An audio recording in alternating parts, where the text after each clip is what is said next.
Good morning. This is Wazo X Wazo. It's a beautiful day in Udaipur. Had a huge rain last night. Birds are singing out there today, and I just thought I'd have one of my little morning chats. And this is on somebody who is also a little controversial in the Indian art world, and this is about Ashish Anand of Delhi Art Gallery, who I have some strong opinions on. Well, fairly strong opinions on him. I obviously don't really know him well, but I certainly know what he does. I have had some interactions with him in the past.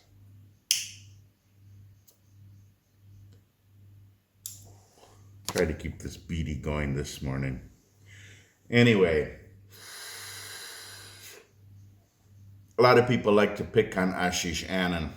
Um, yeah, greedy capitalist, just greedy capitalist. He's made a lot of money out of selling work of dead artists. Some artists who are still alive. There's all sorts of rumors that float around about Ashish. I remember one of the first things I heard is my old friend Satyasri Ukul in Shanti Niketan. He was quite the character. He's the proprietor of the Mukul Day archives out there. He's related to Mukul Day in some way. And I always liked Satyasri Ukul a lot, but boy, when we got on the subject of Ashish Anand, he really went off. And one of his complaints was he said, oh, in the old days, not quite sure what the old days meant. 1980s, early 1990s, I don't know. In the old days. Ashish Anand, the story went, came to Shanti Niketan. He'd go around door to door. People he heard had collections of well-known Indian artists or not so well-known Indian artists. And he'd say things like, oh, do you have any Chitra Prasad Bhattacharyas hanging on your wall or in your files or whatever? Because I'm here collecting that. And according to Satyasri, what the rumor was, he put a big suitcase full of cash in the middle of the table and say, well, I'm prepared to give you this much and this much, and he'd pull out some money and say, yeah, I'll take this if you're willing to sell it. And in those days, because people weren't so well off, people would go, ooh, yeah, I'll sell those Samnathors. Why not? So Ashish bought a lot of etchings, a lot of drawings, a lot of woodcuts and paintings, sculptures, according to this story, for really very, very little money. Um, Too little money, like a steal, in modern day finances and the way things are valued these days, it was a steal. Well, Satyasri and a lot of people, I guess, were not happy about that. They thought Ashish was just taking advantage of people. However, it always brings up the question is if they felt he was taking advantage of them, then why did they sell? That's a strange thing, isn't it? That's one thing that's said about Ashish. The other thing is that, oh, he's just in it for the money. Of course, Delhi Art Gallery now has three different venues, one in Delhi, one in Mumbai, one in New York. They're huge, beautiful spaces. I think he's gotten into the auction business now, very strongly focused on Indian moderns. Okay, not the contemporaries, but the moderns. Now, I'm going to say right now, I really love Ashish Anand. I don't know him as a person, not really. I've had some encounters with him, but I admire him greatly. I really admire him for what he did. And as for that story about how he collected art in the old days, well, I give him credit. He was on top of his game. He knew what he was doing. He saw value where other people didn't see value at the time. They didn't see the value of the own history of Indian art that was being established. They did not understand the real worth these things would develop. They didn't have the appreciation for the financial aspect of it that Ashish did. So yeah, Ashish got his start snatching up works, buying out entire studios. And he's a hard bargainer. I bargained with him myself one time. Years ago when I had the show at Palette Art Gallery, forget what year that was, I think it was January of 2009. He saw the catalog. He really liked the box set, The Secret Life of Wazo X Wazo, that's now in the collection of Indian collector in Gujarat. And he looked at that in the catalog. He said, "Oh, Wazo, if you ever make something like this, come to me, I'll buy it." Like that. Anyway, after that show, it had premiered in Kochi, of course, at Kashi Gallery, the old gallery in Mattencherry. Then I went up to Palette with Rohit and Rahul. And sales were pretty good. I mean, we sold a lot from that show, got some attention. I still wasn't so well known. I think those shows kind of helped put me on the map. But a lot of things didn't sell. And afterwards, there's all this stuff that hadn't sold. I didn't know what to do with it. I wanted to reclaim some of the money I put into making these things. And I grabbed a bunch of photos and miniatures, took them over to Delhi Art Gallery because I'd been collecting prints already. I was dealing a lot with Priya Sood, who's now Priya Mudgal, of course. She got married, she moved to Singapore. So Ashish came out, looked at my work, said he'd buy a few. He actually bought quite a bit.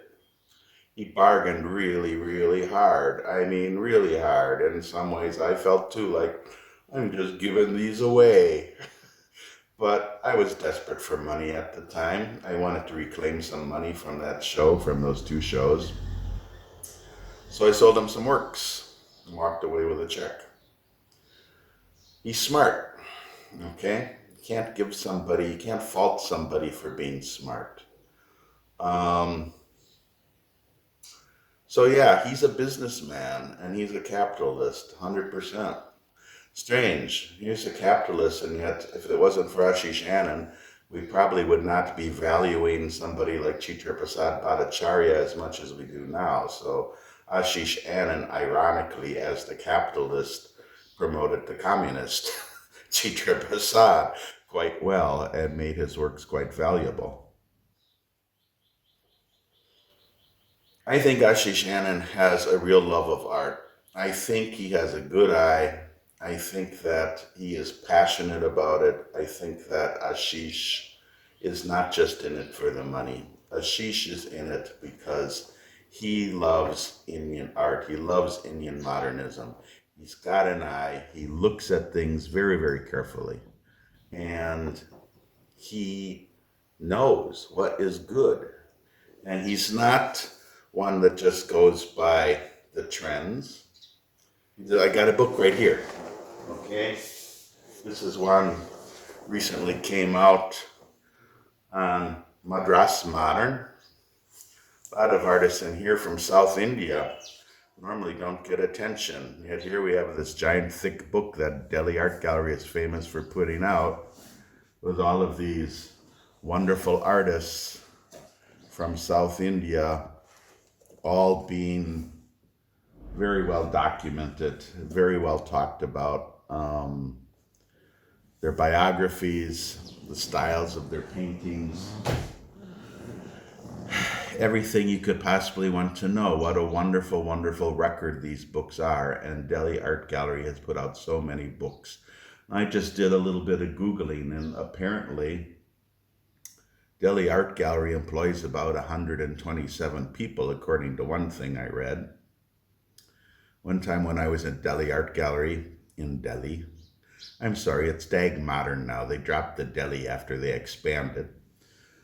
I was told by Priya, I think, that they employed like 50 people in the office. 50 people just in Delhi. Can you imagine? 50 people in the office. Well, who are these people? They're not just salespeople. They're people who are doing research. Ashish Anand employs researchers. he employs writers, and they compile documentation and they do publishing because Ashish sees the value in publishing books. He sees the value in publishing books, getting the research done, and putting it out there for future generations and for the people of the day to really understand the history of Indian modernism. This is a job that the National Gallery of Modern Art ought to be doing. You would think they would be doing to be more involved, but they're not. Budgetary reasons, well, you can give that as an excuse, but I don't think it's much of an excuse. I think it's a lack of willpower. Ashish has done it, and the books are well written. He hires good researchers, he hires good writers. The books are generally pretty flawless. They are tomes for future ages. And just on that level, I will give Ashish Anand tremendous amounts of credit. Now, Ashish himself came out in an interview one time and said, well, you know, when you publish a book, you can count on your artwork going up in price by X amount. He gave a percentage because that's the way Ashish thinks. Fine. You know, every year at the Indian Art Fair, he takes a huge space, helps support the Indian Art Fair by putting up a huge space and showing modernism, Indian modernism. You can fault him, you can say he's a shrewd businessman, he's a tough bargainer. Stories run around that, oh, he's so deeply in debt with all this and this. I think a lot of that is just jealousy myself. I think he does pretty good. My Googling this morning said that the average revenue of Delhi Art Gallery is something like over 50 million US dollars a year, and my guess is that's probably a low estimate for all they sell. But I will say this, Ashish Anand mounts through the Delhi Modern, DAG Modern, he mounts very, very professional shows. Sometimes I think those exhibitions are better than the exhibitions you find in India's art institutions. They're better than the National Gallery of Art does. Currently, the National Gallery of Art is showing, as you know, a collection of Narendra Modi's bric-a-brac on sale, like it's a flea market of some sort. I find that appalling. Delhi Art Gallery would never do that. Now, I don't always agree with everything that Delhi Art Gallery does. I don't always agree with the taste of every artist they've come to support. Yes, there's always a financial motive, but if you're going to survive in the art world, you've got to have a financial motive. You've got to be able to support yourself, whether you're a gallerist or whether or not you're an artist. I think the criticisms of Ashish are largely unfair. And yeah, I'm speaking through my hat here. I don't know him well. We've encountered each other like 2, 3, 4 times at the most. You know, he showed up at one of my openings one time. One time he asked me to give him the phone number of a young printmaker that I really liked. And he said, oh, give me his number. I'm interested in his work. That's another thing I'll say about Ashish. You know, in the old days when I was collecting prints and I would sit in Delhi Art Gallery for a couple hours at a time looking at prints that they would show me, sometimes young artists would come in and show Ashish their work. You know, especially work after they had a show, they'd show. And Ashish bought the work of young artists. Now, a lot of that's just in storage. They're not in the books. They're not being shown, but obviously he's looking towards the future. I wish he had a little bit more interest in photography. He's so painting oriented. But I think by collecting the work of some of the young artists, I think he is looking for the future and understanding that pretty soon the contemporaries of today will be considered the classic artists of the past as time marches on.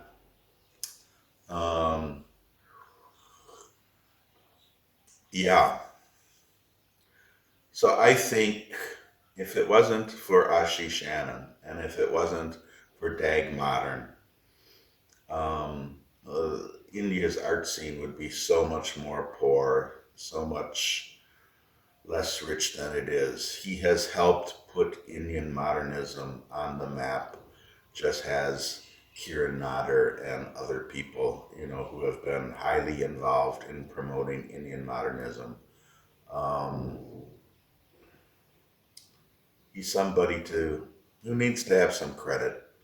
And I just wanted to say that this morning about Ashish Anand, because I hear so many blah, blah, blah, generally from jealous artists who have yet to make it, or even artists who are more established. And there's kind of this, everybody sort of loves to bash Ashish and DAG Modern, behind their backs. But hey, what would we do without them? If we didn't have DAG Modern, we'd be stuck with the National Gallery of Modern Art that in so many ways fails again and again. We'd be stuck with the Lalit Kala Academy, which just... One time I was asked to write a article for the Lalit Kala Contemporary magazine. It was about an article that was a series of interviews with the artists who participated in staging selves that exhibition that Sakshi Gallery had years ago with Gita Mehra. Mayakovskaya curated that. It took literally, I think, about 2 years between the time that I wrote the article and the time that it got published before Lalit Kala got it together and actually put out the magazine. Oh, God. Meanwhile, DAG Modern continues to put out a couple books a year, and the research continues. And they are incredible reference books. Yeah, they're sales tools, for sure. Yes, they are ways that has helped Ashish Anand expand his empire and expand his business. But it's the way of the world. And as a capitalist, as somebody who is concerned about money, Ashish does a good job, whether you like it or not, whether you like him personally or whether or not you like the capitalist mode of working. You gotta give the guy credit. He has done so much for Indian art and he deserves credit. And just wanted to say that, sort of like the other day when I talked about Johnny ML, who also gets criticized a lot in the art world. Ashish Anand gets criticized a lot in the art world, but hey, they serve their roles, they serve a function, and we should be happy that they're there. We should be happy at what they did and what they continue to do. Strange mixture to put together Ashish Anand and Johnny ML, isn't it? Anyway, this is my morning talk from Udaipur. Good morning. I hope you're enjoying these Evil O videos. I just try to speak my mind on things, and my opinions are all over the board. But I hope you're enjoying this, and talk to you next time. Please like and subscribe. My channel needs subscriptions to keep going. It needs likes on YouTube to keep going. And I'll sign off for now, from Udaipur. So goodbye. Have a good day. This is Wazo X Wazo from Udaipur. Bye.